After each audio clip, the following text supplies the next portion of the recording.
नमो अरिहंताणं नमो सिद्धाणं नमो आयर्याणं नमो वज्रायाणं नमो लोये सर्वसाहूणं।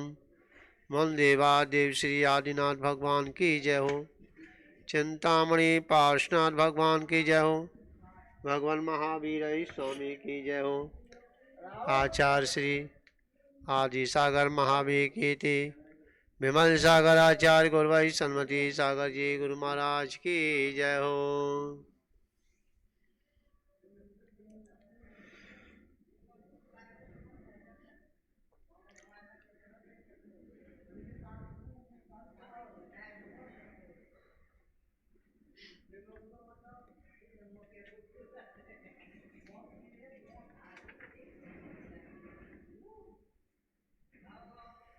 चलिए, यहाँ अपन जो हैं स्वाध्याय प्रारंभ कर रहे हैं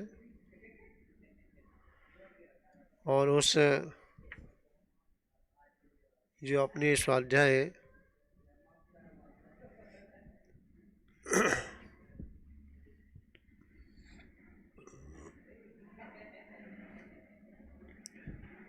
ये कैसा उन्माद है, बतलाओ। तो आप कहेंगे कि भोजन करते हैं तो सुख मिलता है, और भोजन करने से अगर सुख मिलता है तो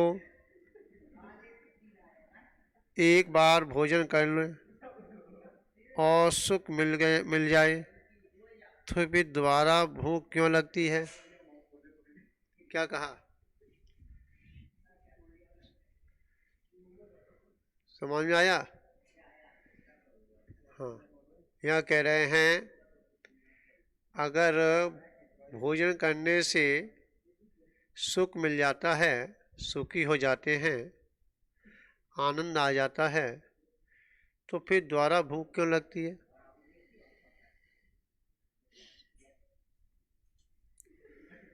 भैया, भूख लगने का रोग ही फिर ना रहे, ठीक है? जो भूख लगने का रोग है, समझाया? सुबह खा लिया दोपहर को भूख लगने लगती है, और दोपहर में खा लिया शाम को भूख लगने लगती है। सुबह खा लिया शाम को लगती है, शाम को खा लिया सुबह लगती है। क्या 24 घंटे में लगती है किसी किसी को? समय पान तो भूख लगती है ना, और जो भूख लगती है तो पीड़ा है ना। क्या कि हमको जब भूख लगती है, हाँ, तो उसे झूठी थाली नहीं दिखती कि झूठा भोजन रखा है कि पवित्र भोजन रखा है। हाँ, क्या रखा हुआ है? हाँ, कौन सुशीला जी? हाँ, उसे तो भोजन चाहिए। हाँ, जहाँ भुखमरी मरती है ना, अभी पाकिस्तान में भुखमरी हुई तो वहाँ पर ऐसे छीन छीन के भोजन कर रहे हैं, और अपने प्राण दे रहे भोजन के लिए। इसलिए भोजन को प्राण कहा है। क्या कहा है? भोजन को भी प्राण कहा है, क्योंकि भोजन ना करने पर प्राण चली जाती है। क्या तो यहाँ कह रहे हैं क्षुधा का साधन तो शरीर है। क्या कहा? क्षुधा का साधन तो शरीर है, वही न रहे, केवल आत्म तत्व ही रह जाए, वहाँ ही पूर्ण आनंद है। क्योंकि जो भूख लगने का जो कारण है वह शरीर है, और जहाँ शरीर न रहे वहाँ तत्व ही, आत्म तत्व ही रह जाए, वहीं ही पूर्ण आनंद है। क्या है? जो त्यागी तपस्वी होते हैं ना, तपस्या करते हैं, उनको भी विकल्प उठता है, हाँ, क्षुधा का, हाँ, वो चला। हे, क्या है इसमें? हाँ, समझ में आया? तो पूर्ण आनंद है किसमें? जहाँ, सब जला दो, सब जला दो। यहाँ पूर्ण आनंद कहाँ है? जहाँ आत्म तत्व रहा जाए वही पूर्ण आनंद है। और जहाँ शरीर में विकल्प जाता है, शरीर को जब देखते हैं, शरीर के प्रति जब राग करते हैं, शरीर के प्रति जब ममत्व भाव रखते हैं, हाँ, तो वहाँ क्षुधा का लगती है, मतलब भूख लगती है, वेदना होती है, समझा? सारी बीमारियों को सहन कर सकते हैं, परंतु रोग का जो रोग की जो बीमारी है ना, क्षुधा का जो रोग है ना, वह सहन नहीं होता। डॉक्टर कहता है कि भाई आपको आज भोजन नहीं करना। क्या नहीं करना? आज भोजन नहीं करना, और भोजन नहीं करेंगे तो आपको सही हो जाएंगे। क्या कहा? परंतु उससे पूछो, वो कहता मैं सही हूँ या ना हूँ, पर मुझे भोजन चाहिए। हाँ, डॉक्टर कितना भी कह दे कि आप भोजन मत करना, परंतु उससे पूछो जिसकी तबीयत खराब हुई है, हाँ, जिसको पहले मैं आपको बता दूं, वो एक एक जब भोजन नहीं मिलता है, हाँ, और उसमें कहीं पर नेक भी अगर दाल मिल जाए चाटने के लिए, हाँ, तो बड़े स्वाद से चाटता है, क्योंकि ये रोग जो है बड़ा विचित्र है। तो यहाँ कह रहे हैं कि जहाँ शरीर है, समझा, जहाँ क्षुधा का साधन तो शरीर है, अगर शरीर नहीं है तो खाएगा क्या? अगर शरीर नहीं है, मुंह नहीं है, जिह्वा नहीं है, तो खाएगा क्या? वहाँ ही योगी जन सदा रह सकते हैं। कहाँ रहते हैं? जो योगी हैं, जैसे साल भर तक बावली भगवान तपस्या में लीन रहे। कहाँ रहे? उन्होंने तो भोजन किया ही नहीं। क्यों सुशीला जी? बावली भगवान ने तो भोजन किया ही नहीं। वो कहाँ रहे? कि शरीर रहने पर भी शरीर में नहीं थे। तो कहाँ थे? कि वो अपने आत्म तत्व में थे। समझा? उन्हें कोई विकल्प नहीं था। हाँ, वह तो विकल्प रहित अवस्था को देख रहे थे। विकल्प ही उठ रहे थे, वो तो आत्मा के विकल्प उठ रहे थे। किसके?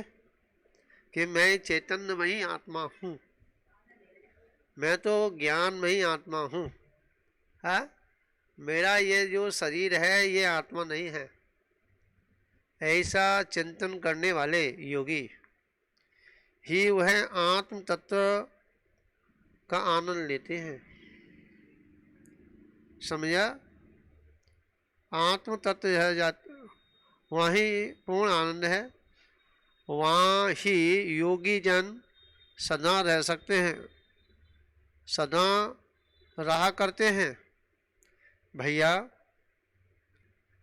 बाहरी पदार्थों में किसी की आशा रखते हो, किसी से कुछ मिलता भी नहीं है। बाहरी पदार्थों से जो हम आशा रखते हैं, उससे हमें कुछ मिलता भी नहीं है, है, जब वो भोजन जो है आत्मा का, है, जिस क्षुधा के रोग जो उत्पन्न हुआ है, तो माध्यम क्या शरीर है, तो भोजन जो है शरीर को दिया जा रहा है, ठीक है। जो शरीर के प्रति हमारा राग लगा है, मैं नहीं खाऊंगा तो कमजोरी आ जाएगी, क्या आ जाएगी, चक्कर आ जाएंगे, क्या है नानी, क्या है, चक्कर आ जाएंगे, मैं कमजोर हो जाऊंगा, है, नहीं खाऊंगी तो मर जाऊंगी, क्या समझा। और सही पूछा जाए तो जो बुढ़ापे में जब मुंह में दांत नहीं रहते हैं तो बड़ा मन चलता है, सुशीला जी, हाँ, जब बुढ़ापा जितना बढ़ता है, जितने नजदीक जाते हैं, शरीर को छोड़ने का समय आता है, उस समय इतनी तृष्णा बढ़ती है भोजन की, पीने की, हर चीज की। तो इसलिए कहा है कि बुढ़ापा आने से पहले ही हम उसका अभ्यास करना प्रारंभ कर दें, क्या कर दें, उसका अभ्यास करना प्रारंभ कर दें।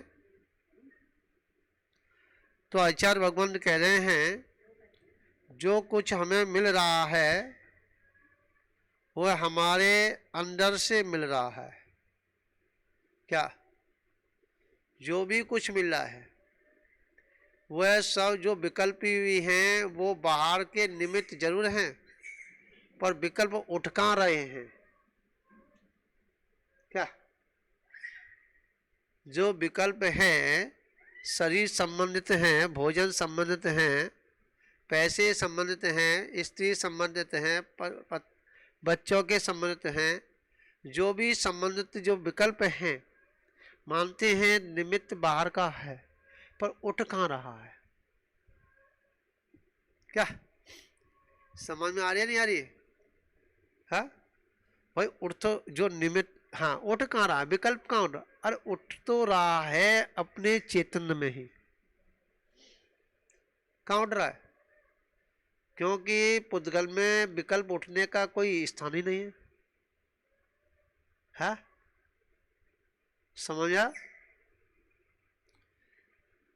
तो यहाँ कह रहे हैं क्योंकि किसी बर्तन को अग्नि पर रख दो, क्योंकि बगैर बर्तन के दूध गर्म नहीं होगा,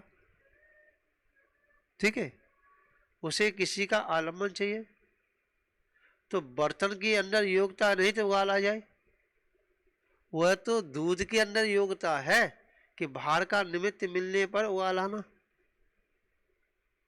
क्या समझ में आ रही है, आ रही, दूध के अंदर ये योग्यता है कि बाहर के निमित्त मिलने से अग्नि का निमित्त मिला, बर्तन का निमित्त मिला, समझा, और जो गर्मी हीट जो उसे मिली और योग्यता आने की जो, क्या है बेटा, चिल्लाएगा, यहाँ ले लो उसे, यहाँ ले लो, नहीं खाएगा, वहीं ले लो, ले लो, वो चिल्ला रहा है, रहेगा नहीं वो, समझा, क्या है तो उसका समय हो गया ना, हाँ। तो यहाँ कह रहे हैं कि दूध के अंदर योग्यता है उबाल आने की, समझा, और ठंडा होने पर जाली पड़ती है, समझ में आया नहीं आया, है, तो जाली पड़ने की योग्यता किसमें है, दूध के अंदर है, ना कि भगोनिया के अंदर, ना कि पतीली के अंदर, कहाँ पर है, दूध के अंदर है, क्या हुआ, आ गए, हाँ, समझ में आया, यहाँ बैठे बेटा, वो बाहर रहेगा नहीं, वो तो मचाएगा, मंकी है, उसे शाम को स्वाध्याय चाहिए, यहाँ बैठा रहा के बाहर चिल्ला रहा है। यहाँ कह रहे हैं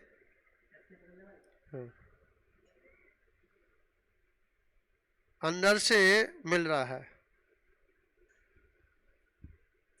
विषय भोग भोग, हाँ, विषय भोग भोग कर जो कुछ भी हमें मिलता है,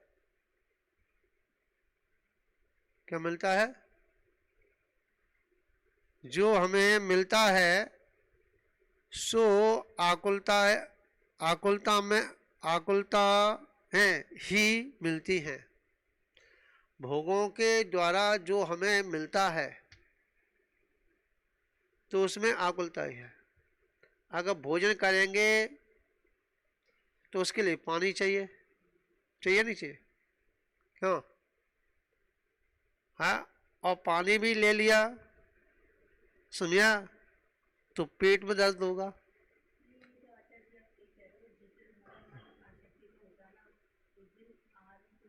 हाँ, और मैं आपको बता दूं, मैं अपनी बता दूं, जिस दिन, हाँ सुशीला जी, जिस दिन मेरा ये मन होता है कि मेरा, क्योंकि जीव है, हाँ, कि मुझे ये चीज लेनी है, हाँ, उस दिन अंतराय होता है। समझ में आया? उस दिन अंतराय होता है। हाँ, जब कभी किसी चीज पे इच्छा आती है कि आज चौके में चौके वालों ने बहुत अच्छा सामान बनाया है, हाँ, आज तो आनंद आ गया, इतना ही विकल्प करने पे ही और पहले ही क्लास में ही अंतराय होता है। हाँ, तो फिर उससे अंतराय होता है तो फिर हम विकल्प क्यों करें? समझ में आया नहीं आया? हाँ, तो यहाँ कह रहे हैं विषयों में सुख नहीं मिलता है, वहां तो दुख है। आप देखिए यहाँ ऐसा बताया है जैसे किसी को खुजली हो जाए, और खुजली हो जाए तो खुजाने में कितना आनंद आता है, पूरे स्वर्ग का मजा वहीं दिखता है। क्यों भैया? और खजाओ, और खजाओ, हाँ हाँ। और जहाँ तक उसे अगर कहीं पर उसे बुरुस मिल जाए, खाएगा, चाहे केसो मिल जाए, लोहे को मिल जाए, काव को मिल जाए, हाँ, चाहे जूना हाँ जूना मिल जाए बर्तन मांजने वाला, और भाई घिसते जा, बड़ा आनंद आता है। हाँ, समझा? ये वासना है, ये विषय वासना है, हाँ? बहुत घिसो उसे, और उसे घिसने के बाद में, हाँ, और फिर थोड़ी देर बाद उसका आनंद लो कैसा है, हाय मर गए, क्या मर गए, मर गए, बैठो। समझ में आया? ये, हाँ, ये उदाहरण बहुत अच्छा है। मैं आपको बता दूं, हमारी खुजली हो गई थी, बहुत पहले की बात है, बहुत छोटे भी थे, और इतनी खुजली हो गई थी कि कपड़े जो है चिपक जाते थे, पका खुजली हो गई थी, जिसको कोड़ कहते हैं, एक तरह का, नहीं कोड़ कह लो, फुंसी होकर के और उसमें मवाद निकलना, समझा? और उसको जो है खुजाने में बड़ा मजा आता था, और उसमें खून निकल जाता खुजाते खुजाते, समझा? और उसके बाद में जलन बचती थी, हाँ, तो बड़ी पीड़ा होती थी, समझा? तो यहाँ कह रहे हैं आचार्य भगवंत कि जैसे किसी की खुजली हो जाए कितना आनंद आता है, परंतु उस आनंद का बाद में जो रिजल्ट निकल के आता है, तो फिर पूछे उससे, खुजली वाले से, कि तुझे कैसा लग रहा है? कि मर गए हम तो, अब तो रोटी भी अच्छी नहीं लग रही, मर गए हम तो, क्या समझा? अब तो दवाई लगाओ। तो भैया एक बताओ, तेरे खोजाया क्यों? हाँ? विचार करना। हाँ, तो इसलिए यहाँ कह रहे हैं विषयों में सुख नहीं है। हाँ, रिया जी, तो आचार्य भगवान कह रहे हैं विषयों में सुख नहीं है मिलता। बड़े पुरुष होते हैं वह विषयों के भोग बिना ही विषयों का त्याग करके अपने आप ही सुख सुख का अनुभव करते हैं। वो बड़े ही बिरले ही जीव हुआ करते हैं जो कि उस विषयों का आनंद लिए हुए बिगड़ और वह उसका त्याग कर देते हैं। हाँ, ना खाएंगे, हाँ, और ना खाने देंगे। क्या ऐसे? ना खाएंगे ना खाने देंगे। हाँ, बिल्ली ना खाती है और ना खाने देती, लुढ़का जाती है। ध्यान रखना। तो यहाँ कह रहे हैं वो बड़े ही पुण्य आत्मा होते हैं, बड़े ही महान पुरुष हुआ करते हैं, जो कि उस विषय वासनाओं में, उस पचड़े में पड़े हुए बिगड़ ही उसका त्याग कर देते हैं।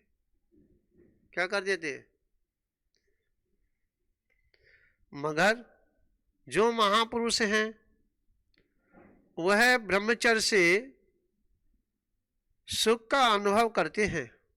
जो महापुरुष हैं, जो ब्रह्मचर्य के माध्यम से जो आनंद आता है, ब्रह्मचर्य का मतलब है ब्रह्म में लीन होना।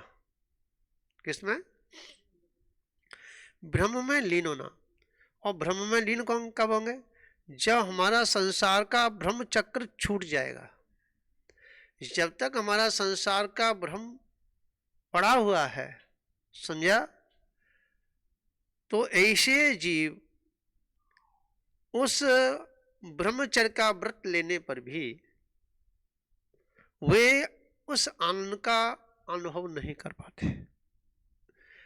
और जिन्होंने उस संसार के भ्रम जाल को छोड़ करके संसार की उस वस्तु को समझते हुए भोगों की संपदा, भोगों की उस निमित्तों को समझते हुए, जानते हुए, समझा, कि हम किससे राग कर रहे हैं, जिससे से हम वासनाओं की इच्छा कर रहे हैं, वो है क्या? समझा? क्योंकि भला आदमी उस विष्टा को स्पर्श करने में आनंद नहीं मानता। समझा? जिस शरीर से मल बहता है और उस मल को भला आदमी कौन चाहेगा कि उससे स्पर्शन करे? परंतु जो वासना युक्त जो जीव हैं, जिनके अंदर अनादिकाल से वह कीड़ा नाली में ही पना है, गंदगी में ही रहा है, उस वासना में ही उसने आनंद को माना है, वह जीव क्या उस वासना में ही ब्रह्मचर्य से अच्छा आनंद मानता है। समझा? परंतु बिरले ही लोग होते हैं जो कि उस ब्रह्मचर्य के साथ उस आत्मा के उस आनंद को प्राप्त करते हैं। और जो पशु वत होते हैं, क्या कहा? जो पशुवत होते हैं, वह अपने विषयों में सुख को पाना चाहते हैं। क्या कहा? जो विषयों में जो सुख चाहने वाले हैं, वो पशु तुल्य हैं। क्या कह दिया? पशु तुल्य है। देखिए, पशुओं के अंदर जब मनुष्यों की संगति मिल जाए तो संसार से पार हो जाते हैं। समझा? और जब मनुष्यों की संगति, अगर मनुष्यों की संगति त्रियंचों के साथ हो जाए, त्रियंच जैसी उनकी आदत बन जाए, तो वो नरक निगोद के लिए रास्ता खोल लेती है। समझा? कल आपने देखा, शाम को देखा नहीं, देखा हाँ, जितना आनंद आप लोगों को आ रहा होगा उतना आनंद है वो त्रियंच को आ रहा था। हाँ, वो देख रहा था, पहली बार देखा हो का रहा है। और आज मैं आपको बताऊं, जब अभिषेक हो रहा था और जब वो गंधोदक लेके आया मेरे पास, तो मुकुट लगाया था वो, तो जैसे उसने मुकुट, तो उसकी नज़र जो है मुकुट की ओर थी।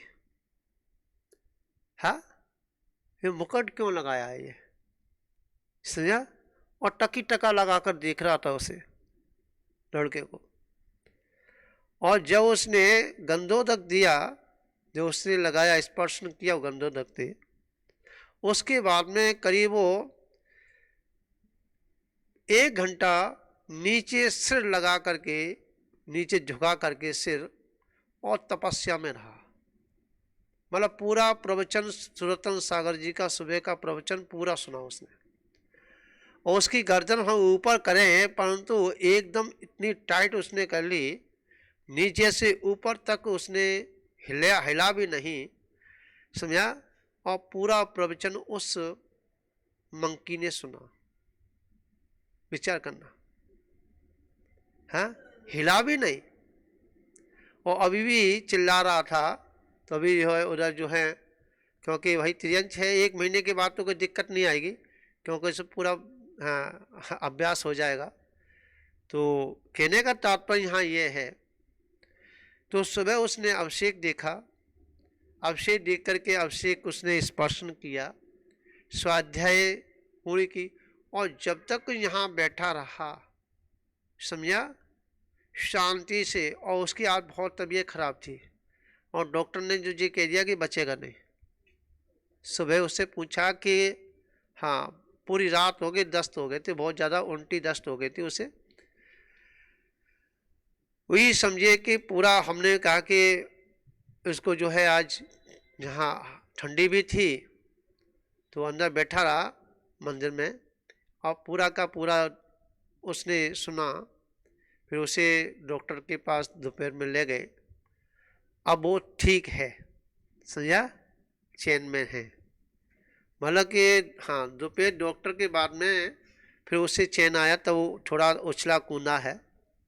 हाँ, तो है क्या, जब हम किसी के साथ में लाड़ करते ना, हाँ, अब महाराज जी आ गए थे, हाँ, सुबह उसे दही खिला दिया, हाँ, और फिर शाम को दही खिला दिया, समझा, फिर केला भी खिला दिया। अब सबका लड़ेता है ना, तो लड़ेता करेंगे तो उसको दिक्कत तो आएगी ना, कोई भी हो। हाँ, तो क्या है कि उसको ज़्यादा खिला दिया तो उसे, हाँ, परेशानी हो गई। हाँ, तो अब वो तिरंच है, हाँ, और उसने कभी ये चीज़ देखी नहीं होगी, चखी नहीं होगी, और पहली बार मिली। तो कोई भी हो, हाँ, साधारण जीव भी हो, वो भी विशेष जीव भी हो, वह भी जो है उसी पे ही जाएगा। तो क्या है कि पर जितनी है उसको जो सुलाता है अपने कमरे में, उसकी पूरी रात हो गई, उसकी उल्टी साफ करने में, उसकी जो है लेटरिन बाथरूम करने में, उसकी जो है पूरी रात हो गई सफाई करते करते, समझा। सारे कपड़े गंदे कर दिए, सारी उसकी टी शर्ट गंदी कर दी, जहाँ बैठे वहीं पे वो गंदी कर दे। हाँ, तो कहने का तात्पर्य यहाँ ये है कि यह वासनाओं का जो चल रहा है, समझा। तो यहाँ कह रहे हैं, विषयों में सुख को पाना चाहते हैं जो निम्न श्रेणी के मनुष्य होते हैं। कौन होते हैं? निम्न श्रेणी के मनुष्य होते हैं जो विषयों में सुख चाहते हैं, मतलब घटिया क्वालिटी के। वह विषय कामनाओं से ही सुख का अनुभव करते हैं। क्या कहा? वह विषय कामनाओं से ही सुख का अनुभव करते हैं। वहाँ ख्याल बनाने से ही उन्हें काल्विक सुख उत्पन्न होता है। कल्पना है, बस खाली काल्पनिक सुख है, किंतु विषयों में सुख होता ही नहीं। क्या सुखाभास है, परंतु सुख नहीं है।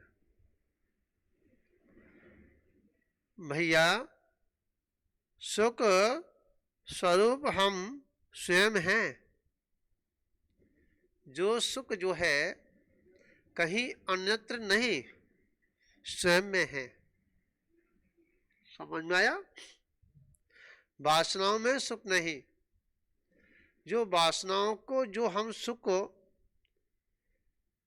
जिस वासनाओं के माध्यम से हम सुख का अनुभव कर रहे हैं, वो सुख का अनुभव भी करने वाला जगह स्थान कहाँ है, वो से देखो। क्या समझ आया? अगर उस रसगुल्ले के अंदर अगर आनंद है,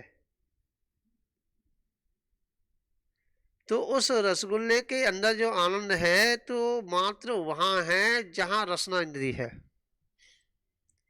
उसके आगे पीछे उस रसगुल्ले का कोई स्वाद नहीं है, कोई आनंद नहीं है। जब वही रसगुल्ला लेने के बाद जब वमन होता है तो उस रसगुल्ले के प्रति अपनी दृष्टि जाती है क्या? है? नहीं जाती। परंतु उसी रसगुल्ले को अगर कोई स्वाद खा ले और उसे वमन हो जाए तो बार बार उसका सेवन करता है। ऐसे ही वासना युक्त जो जीव हैं, समझा, वह बार बार उसकी वही दृष्टि जाती है। समझा? ऊंचे स्थान पर बैठने पर भी तो उसे कहा है कि ऊंचे स्थान पर बैठ करके जो उसकी गंदगी पे स्थिति नजर जाती है तो उसे कहा है कौवे की समाज का है ये। कौवा कितनी ऊंचे पर बैठता है? सबसे ऊंची डाली होती है वहीं जा पर बैठेगा, परंतु उसकी नजर कहाँ रहती है? नीचे रहती है। क्यों रहती है? उसका कारण क्या है कि उसे कौवे की आंख तो दो हैं पर देखने की शक्ति वो एक है। समझ में आया? क्यों? वो अंतरंग में नहीं देख पाता, वो बाहरी बार देखता है। समझा? जो व्यक्ति अंतरंग में नहीं जाता है, बाहरी बार में वो विषयों में घूमता रहता है, गंदगी हुई देखता रहता है, तो आचार्य भगवान कहते हैं का काऊ की मतलब कौवे की जाति का ये जीव है। क्या आया समझ? इसलिए हमें बाहर को देखते देखते अंतरंग को भी देखना चाहिए, मतलब हमें ध्यान भी करना चाहिए। अपनी आत्मा का चिंतन करना बड़ा अनिवार्य है। भोगों के साथ में भी है? क्या अभ्यास करो, सो वही तो है। एक दिन सोएगी, चींटी जब जो लगती है ना तो धीमे धीमे खत्म होगी। समझ आया? तो क्या है कि हमें इसलिए हाँ, इसलिए सारी अहित आशाओं को छोड़कर, सारी अकल्याण करने वाली आशाओं को छोड़कर मैं अनंत स्वरूप को देखूं। जो मेरी आत्मा का स्वरूप है, अनंत स्वरूप है, उस आत्मा को देखो। बाकी के जो अकल्याण करने वाले जो वस्तुएं हैं उनको छोड़ दो। अपने में नंद स्वरूप को देखने से ही आनंद मिलेगा। क्या कहा? जो हमारी आत्मा है, जो आत्मा का जो स्वरूप है, आत्मा के जो गुण हैं उनको ही देखो तो हमको क्या मिलेगा? आनंद मिलेगा। अगर हम विपरीत देख रहे हैं तो हमको आनंद मिलने वाला नहीं है।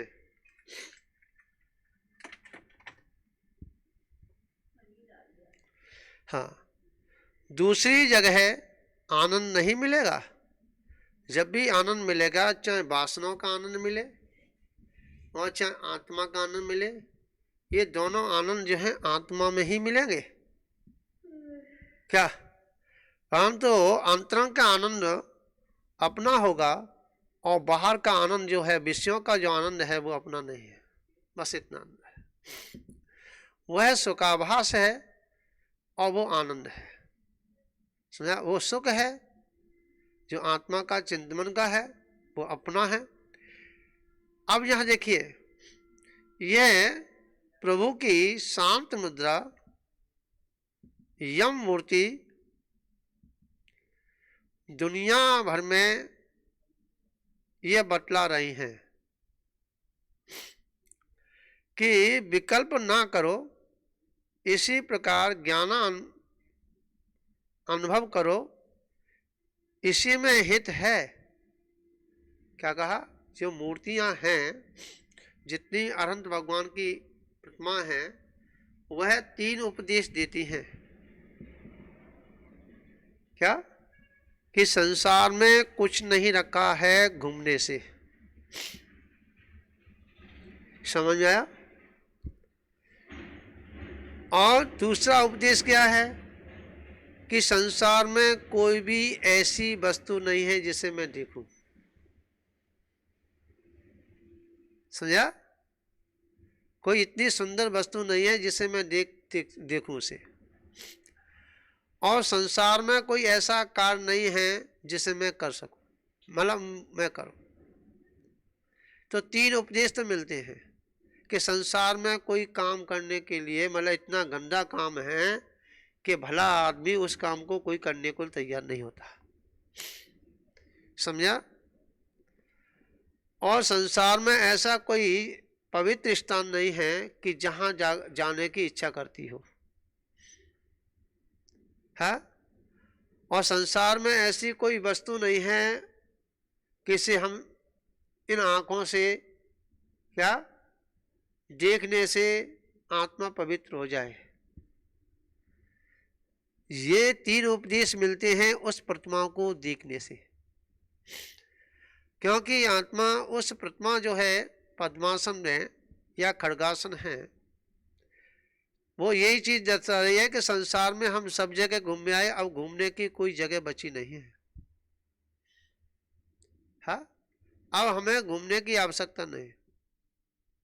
और यही वह प्रतिमा कह रही है कि हमने संसार के सारे कार्य कर दिए, हम निवृत्त हो गए हैं, अब हमें कुछ नहीं करना, इसलिए हम उस थकान को मिटा रहे हैं हाथ पे हाथ रख करके।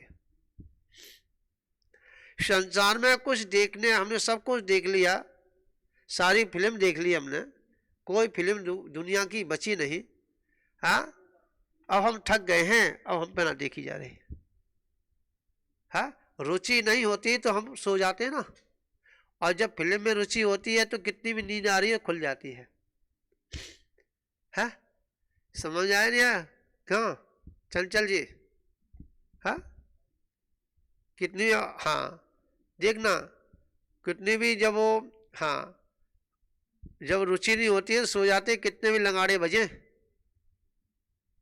हाँ, और जब रुचि होती है ना बारोटी देखने की, हाँ तो आँख खुल जाती है, सोए हुए जाग जाते हैं। हाँ, विचार करना। तो यहाँ यहाँ इसलिए यहाँ आचार्य भगवान कह रहे हैं कि भाई विकल्प ना करो, इसी प्रकार ज्ञानानुभव करो, इसी में हित है। अगर हित है तो आत्मा के ज्ञान में ही हित है। समझा? संसार की वस्तुओं में कोई भी हित नहीं है।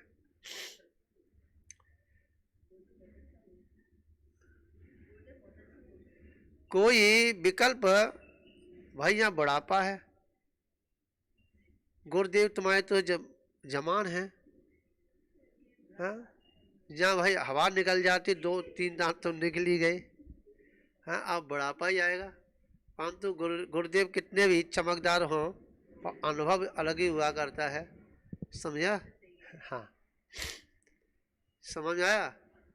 तो यहाँ कह रहे हैं कोई विकल्प ना करो, अपने आत्मा में समाधि लगाओ। कहाँ लगाओ? आत्मा में समाधि लगाओ। शरीर की समाधि लगाने से काम नहीं चलेगा। क्या क्या है इसमें? भाई शरीर की समाधि तो सभी लोग लगाते हैं, पर शरीर की समाधि से काम चलने वाला नहीं।